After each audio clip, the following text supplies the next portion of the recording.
Hey, my name is Michael Memory. I'm a web developer and a coding bootcamp instructor, and I'm here to talk to you about connecting the dots between JavaScript, HTML, and CSS. If you're just starting out to learn web development, it can be a little bit confusing. There's a lot of code editors out there, there's lots of resources to learn from, and you might be coming from some websites like Codecademy or Free Code Camp where you've been taking some lessons on there and using their in-browser editors. Well, I'm going to talk to you today about how to connect the dots between that environment and actually making a website. Okay, the first thing we need to understand about how the internet works is that it's just a matter of passing around files. So different computers are passing around different files to each other, and the web browsers are the tool that we use to decipher that information from those files and display it in a certain way. So when I go to google.com, my browser sends off a request to Google's servers. Google's servers then send me back a response with an index.html file. And the index.html file has a bunch of linked files or a bunch of sources where it goes to download other files like images, JavaScript files, or CSS files. In order to write the code for all of these files that are being passed around, we need to have a code editor. There are a couple popular ones. You might have heard of Atom. If we go there, Atom is a popular code editor. There's also one made by Microsoft called Visual Studio Code. If we go to their website for that, you can go download that one. I'm going to be doing this tutorial in Atom just to show you what it's like. There are other editors out there that are paid, like WebStorm, and you can get pretty crazy with these things, but just pick the one you like the best and go with it. They all pretty much do the same thing. They highlight your code in different ways, and they add in some nice features here and there. But go ahead and install Atom if you want to follow along with me, and I will bring that to the window here. Here's Atom. It's on a fresh open. What it's asking me here is, do you want to open up a new project or install a package, choose a theme so I can change the colors of my editor? This program is just a way for me to write code, and it colors it nicely. But you can really write code in anything. You could write code in Notepad and save it out as a .html file, and it would be the same thing. So over here on the left, I have this untitled file that I can start typing into, and you see I can start writing out some HTML code that you're probably already familiar with. And it doesn't really color it anything, so let's actually save this somewhere. We'll put it maybe onto the desktop, and I'll call this index.html. I'll save that. You can see the file popped up over here. And look, it changed the color of the code that I just wrote. See how this is red? It used to just be white. That's what code editors do. They make code a lot nicer to write, but you can write code in pretty much any text editor.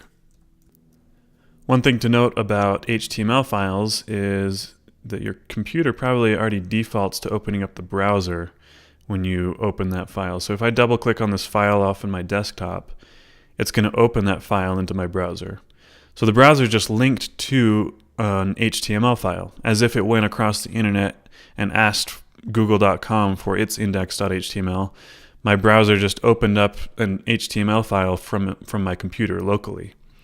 And you can see the file path, file, users, lessons, etc., all the way to this index.html file that's on my desktop. Now there's nothing in here. I could change that. I could come in here and start typing out some things like hello world.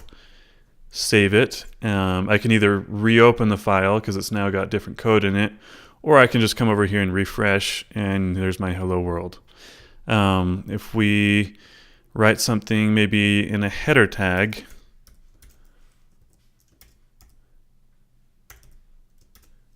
and save that, I'll come over here, refresh. Now it's in an h1 tag, and you're probably already familiar with how this is, how HTML is written.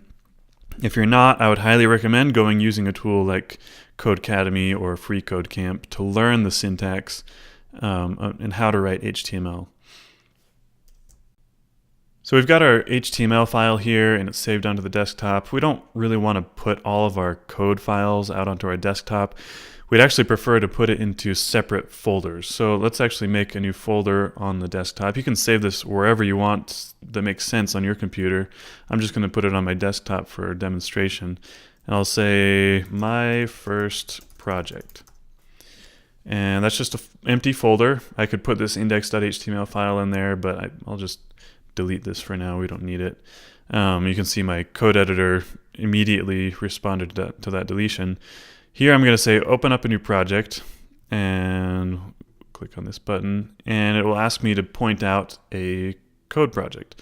So I'll click on this folder and I'll open that, and it opens up a new code editor window. Let's just close this other one so we don't have that cluttering the space.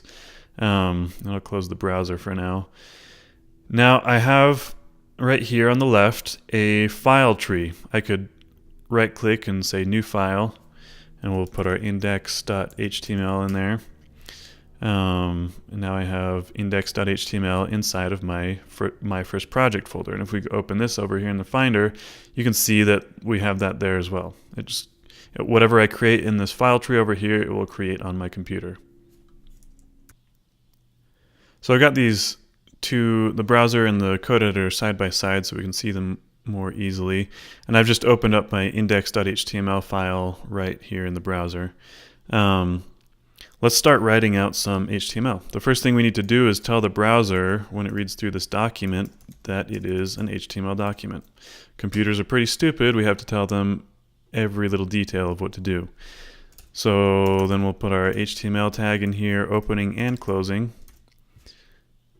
And inside of here, we'll put what's called a head tag.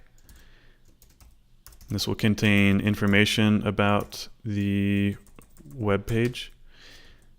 And then down here, we'll put the body. The body will contain all of our content. In the head tag, I can put a title.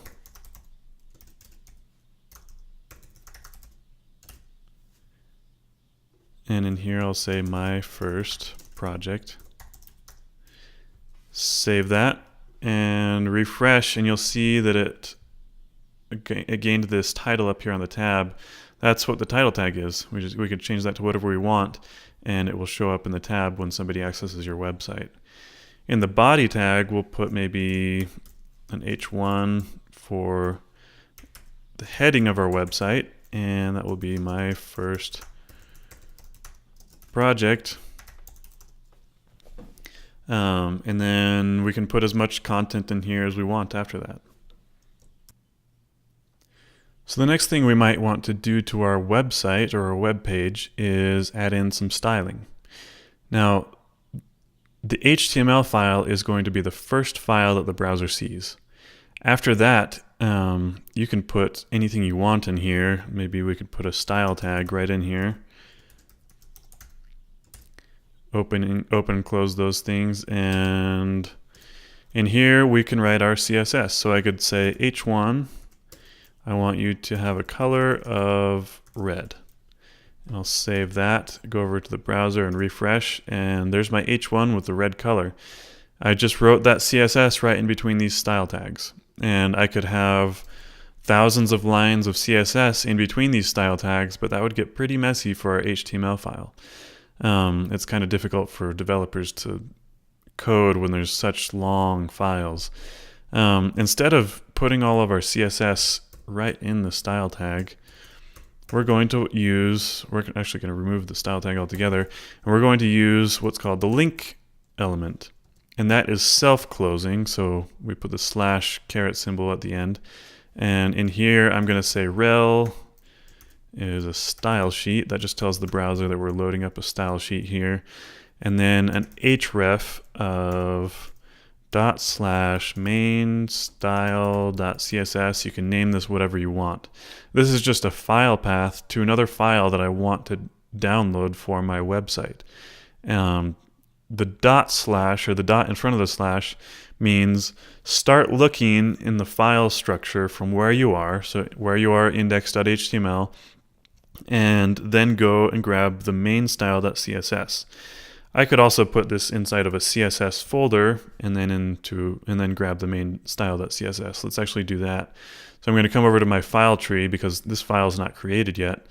I'll right click and I'll say new folder, and we called this CSS in our path, so I'll call it CSS here. So we have a new folder in here. I'll right click on here and say new file, and we'll call this main style.css. And now we have a CSS file in our project. And we're linking to it in our index.html file. Let's save that index.html file and then go over to our main style.css, and I'll write out h1 and color is blue, we'll say. Save that file and then come over here and refresh, and there's my h1, but it's blue now, and that's because I've referenced that file from my index.html file, and in this file I could put thousands of lines of code, but I mean that wouldn't be very nice to go through as a developer, so we can split these styles up into many different files. We just have to link to them here in our index.html file. Okay, so we got some styles in here. There's not too much, it's pretty simple. The next thing we might want to put into our website is some JavaScript. Maybe we want to manipulate the page with some logic. We're going to do that with a script tag. And just like a style tag, I can put all of my JavaScript in here. We actually need to close this, so make sure you have the opening and closing. I can put all of my JavaScript in here, so I could set up a var x equals 3 and so on. I can have thousands of lines of JavaScript between these script tags. But just like we did with CSS, we're going to want to split that up into a different file. The nice thing about script tags is you can do it just with a script tag. With a CSS file, you need to link to it with a link element, but the script element actually allows us to put an attribute called src here, and we'll give it a file path. So we'll say / start from where you are, then go into the JS folder, and then we'll grab the main.js file. And that's not created yet, so let's go make the JS folder and create the main.js file. And in here, I'm just going to save the index.html file.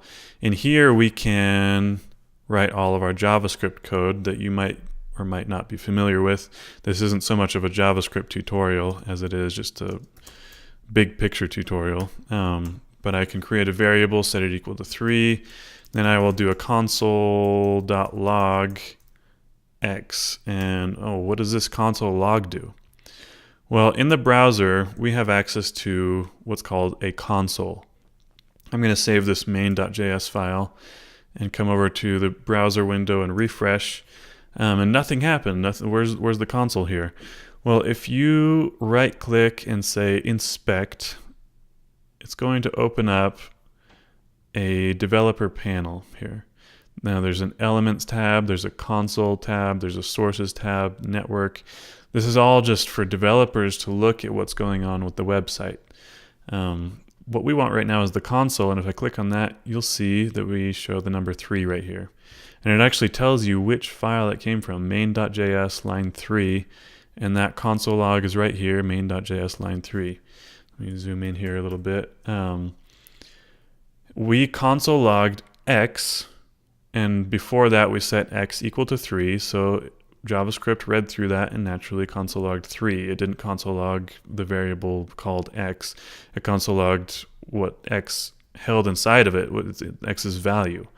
We could also make a function in here where we could maybe call this add 2 numbers. And then in here we'll take in 2 numbers, num1 and num2. And then we will say console.log num1 plus num2. Now let's execute the function, add 2 numbers. We'll put in 3 and 4, and let's see what number we see at the end.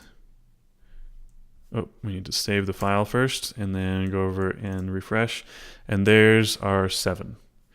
So we added 3 and 4, and then we logged that result to the console. We logged the result of num1 plus num2, which were 3 and 4 when we invoked it. We could copy this function invocation, paste it down here, and put in 2 different numbers, 7 and 10. We should see 17.